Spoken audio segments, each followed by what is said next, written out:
Bonjour à tous et bienvenue sur notre chaîne. Aujourd'hui, nous allons parler d'un sujet souvent méconnu mais très important pour la vie chrétienne. Certaines plantes que nous avons chez nous peuvent, selon la Bible et la sagesse spirituelle, inviter des influences négatives dans notre foyer. Avant de vous inquiéter, sachez que l'objectif n'est pas de vous effrayer, mais de vous informer et de vous aider à protéger votre maison et votre famille. La Bible nous rappelle dans 1 Corinthiens 6h19 que notre corps est le temple du Saint-Esprit, et par extension, notre maison peut être vue comme un lieu sacré où la présence de Dieu doit régner. Certaines plantes, lorsqu'elles sont associées à des croyances païennes ou à des pratiques occultes, peuvent créer des ouvertures spirituelles que nous ne souhaitons pas.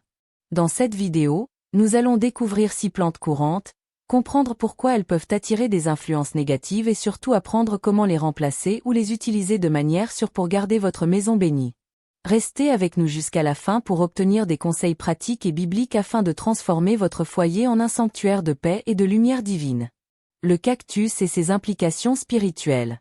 Le cactus est une plante très répandue dans les maisons, appréciée pour sa résistance et son aspect décoratif. Cependant, certaines interprétations spirituelles et bibliques mettent en garde contre sa présence lorsqu'elle est associée à des croyances ou pratiques occultes. La Bible nous rappelle dans Éphésiens 6h11. Revêtez-vous de toutes les armes de Dieu, afin de pouvoir tenir ferme contre les ruses du diable.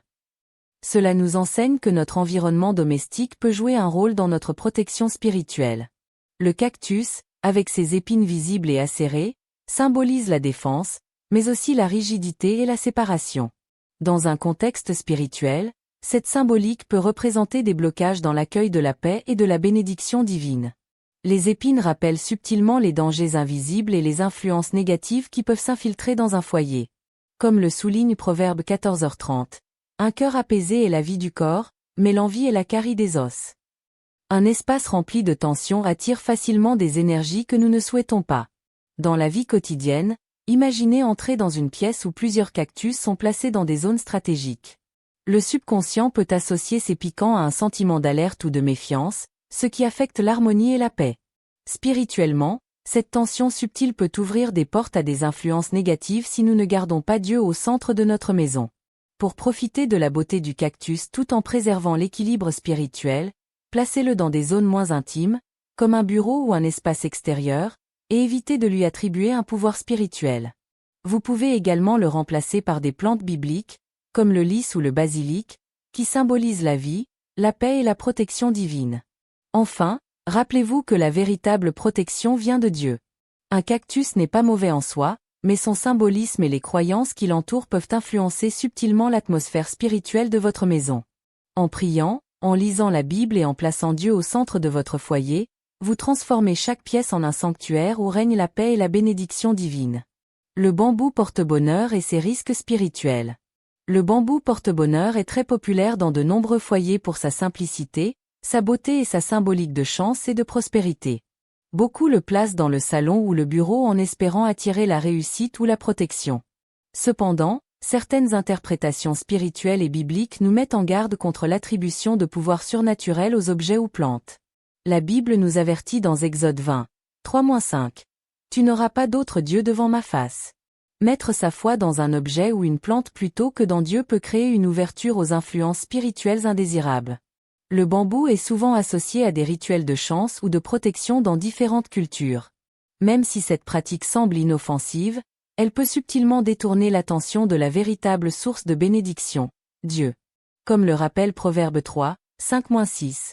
Confie-toi en l'Éternel de tout ton cœur, et ne t'appuie pas sur ton intelligence.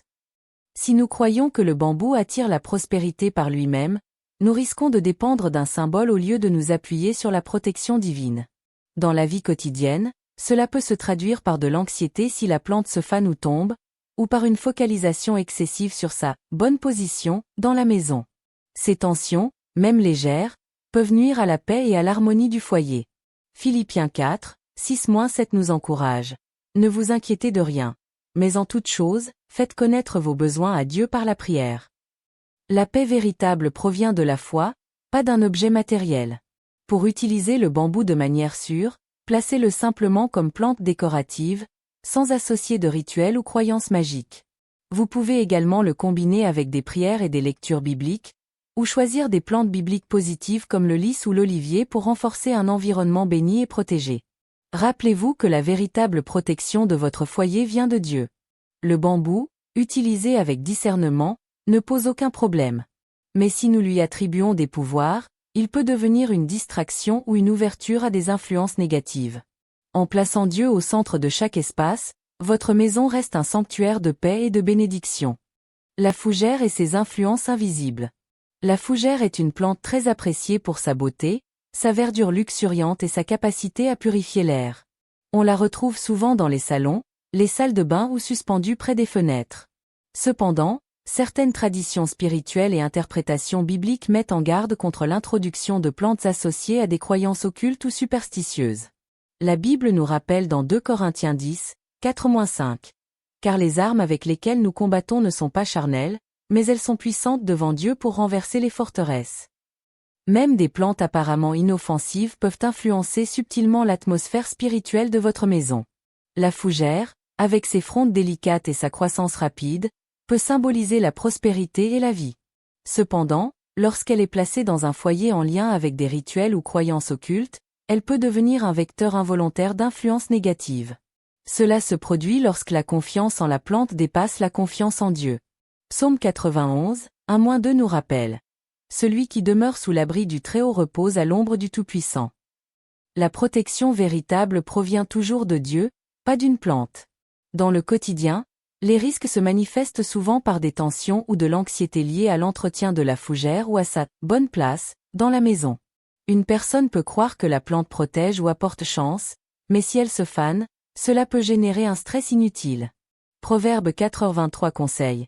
Garde ton cœur plus que toute autre chose, car de lui viennent les sources de la vie. L'harmonie de votre foyer dépend de votre foi et de votre vigilance spirituelle, non des objets décoratifs.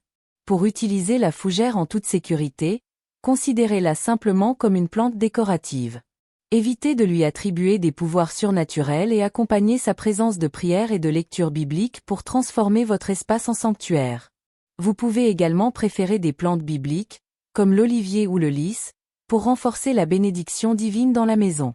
En résumé, la fougère n'est pas mauvaise en soi, mais les croyances que nous lui attachons peuvent créer des influences indésirables. En plaçant Dieu au centre de votre maison, en priant et en appliquant les Écritures, vous assurez un foyer paisible, lumineux et béni. Le lierre et ses effets subtils sur l'environnement spirituel. Le lierre est une plante grimpante très décorative que l'on retrouve souvent dans les maisons, sur les murs, les meubles ou en pots suspendus. Sa croissance rapide et ses feuilles persistantes en font une favorite pour embellir les espaces. Cependant, certaines interprétations spirituelles et enseignements bibliques alertent sur les risques liés à l'introduction de plantes associées à des croyances occultes ou superstitieuses. Une Pierre 5h8 nous rappelle. Soyez sobres, veillez. Votre adversaire, le diable, rôde comme un lion rugissant, cherchant qui il dévorera. Même les éléments décoratifs peuvent influencer l'atmosphère spirituelle de notre maison si nous ne faisons pas preuve de discernement. Le lierre symbolise l'attachement et l'expansion. Dans un contexte spirituel, il peut représenter des influences invisibles qui s'infiltrent si l'intention derrière sa présence est liée à la chance ou à des rituels. Comme le souligne Éphésiens 4h27, ne laissez pas le diable prendre un avantage sur vous. Placer une plante en croyant qu'elle protège ou attire des bénédictions plutôt que de se confier en Dieu peut créer une ouverture subtile à des influences négatives. Dans le quotidien, cette influence se manifeste souvent par de l'anxiété ou des tensions liées à la croissance rapide de la plante ou à sa position dans la maison. Une focalisation excessive sur « la bonne place » du lierre peut créer un stress inutile et détourner l'attention de la prière et de la foi. Proverbe 16h3 nous conseille. Recommande à l'Éternel tes œuvres, et tes projets réussiront.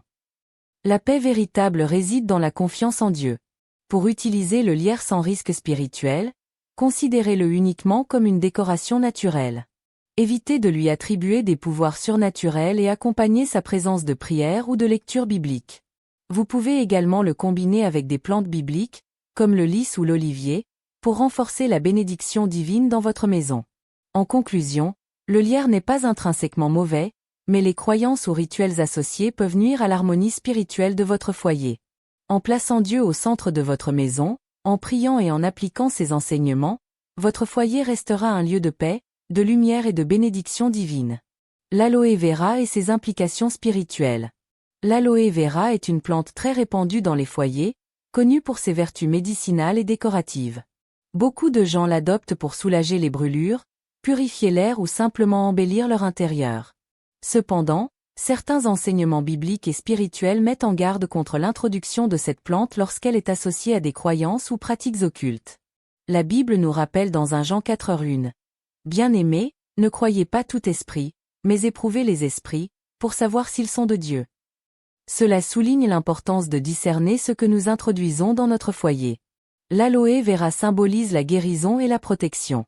Pourtant, lorsqu'elle est utilisée dans des rituels ou pour des pratiques occultes, elle peut devenir un vecteur involontaire d'influence négative. Éphésiens 6:12 rappelle. Car nous n'avons pas à lutter contre la chair et le sang, mais contre les dominations, contre les autorités.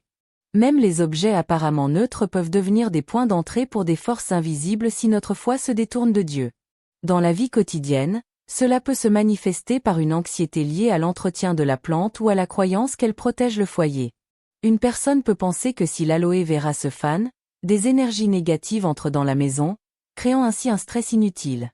Proverbe 3:6 nous rappelle. Reconnais-le dans toutes tes voies, et il aplanira tes sentiers. La véritable sécurité provient de la foi en Dieu, non d'un objet matériel. Pour profiter de l'aloe vera en toute sécurité, placez-la simplement comme plante décorative et médicinale, sans lui attribuer de pouvoir surnaturel. Vous pouvez accompagner sa présence de prière et de lecture biblique quotidienne pour transformer votre foyer en sanctuaire spirituel. Vous pouvez également remplacer ou compléter cette plante par des végétaux bibliques, comme le lys ou l'olivier, pour renforcer la bénédiction divine. En résumé, l'aloe vera n'est pas mauvaise en elle-même, mais les croyances que nous y attachons peuvent attirer des influences indésirables. En plaçant Dieu au centre de votre foyer et en priant régulièrement, votre maison restera un lieu de paix, de lumière et de protection divine. La plante de serpent, Sansevieria, et ses effets spirituels. La plante de serpent, ou Sansevieria, est très populaire pour sa robustesse, sa facilité d'entretien et sa capacité à purifier l'air. On la retrouve souvent dans les salons, les chambres ou près des fenêtres. Cependant, certaines interprétations spirituelles et enseignements bibliques alertent sur les risques liés à l'introduction de cette plante lorsqu'elle est associée à des croyances ou pratiques occultes. La Bible nous met en garde dans Genèse 3, 1-5, où le serpent est présenté comme rusé et tentateur. Bien que le Sansevieria ne soit pas un serpent réel, son apparence peut symboliquement rappeler la tentation et les influences négatives si elle est utilisée à mauvais escient. Dans certaines cultures, la plante de serpent est considérée comme porte-bonheur et protectrice. Mais la vraie protection spirituelle ne vient jamais d'un objet ou d'une plante, mais uniquement de Dieu. Psaume 121, 7-8 nous rappelle. L'Éternel te gardera de tout mal, il gardera ton âme. Si nous plaçons notre foi dans la Sansevieria plutôt que dans Dieu, nous risquons d'ouvrir une porte à des influences invisibles. Dans le quotidien, ce risque se manifeste souvent par une dépendance émotionnelle ou spirituelle envers la plante. Par exemple, une personne peut croire que si la plante se fane, une mauvaise énergie pénètre dans la maison, créant du stress ou des tensions inutiles. Philippiens 4, 6-7 nous rappelle. Ne vous inquiétez de rien. Mais en toute chose, faites connaître vos besoins à Dieu par la prière. La paix véritable provient de la confiance en Dieu et non d'objets matériels. Pour profiter de la Sansevieria de manière sûre, placez-la simplement comme décoration et purificatrice d'air, sans attacher de pouvoir surnaturel. Accompagnez sa présence de prière et de lecture biblique pour renforcer la bénédiction dans votre maison. Vous pouvez également la combiner avec des plantes bibliques positives, comme le lys ou l'olivier, afin de créer un environnement spirituellement sûr. En conclusion, la plante de serpent n'est pas intrinsèquement mauvaise, mais les croyances et rituels qui l'entourent peuvent nuire à l'harmonie de votre foyer. En plaçant Dieu au centre de chaque espace, en priant et en appliquant ses enseignements, vous assurez que votre maison reste un sanctuaire de paix, de lumière et de bénédiction divine. Nous voilà arrivés à la fin de notre exploration des 6 plantes qui peuvent, selon certaines interprétations bibliques et spirituelles, inviter des influences négatives dans votre maison. Le cactus, le bambou porte-bonheur, la fougère, le lierre, l'aloe vera et la plante de serpent. Ces plantes, bien que décoratives et utiles dans la vie quotidienne, peuvent, lorsqu'elles sont associées à des croyances occultes ou à des rituels, créer des ouvertures invisibles qui affectent l'harmonie spirituelle du foyer.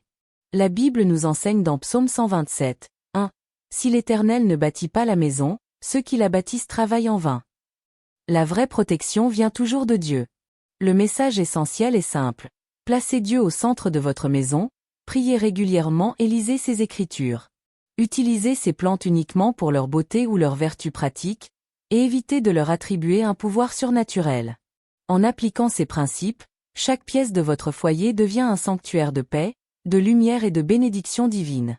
Si cette vidéo vous a été utile, abonnez-vous à notre chaîne, likez la vidéo, partagez vos réflexions dans les commentaires et partagez-la avec vos proches. Que la paix et la protection de Dieu remplissent votre maison chaque jour.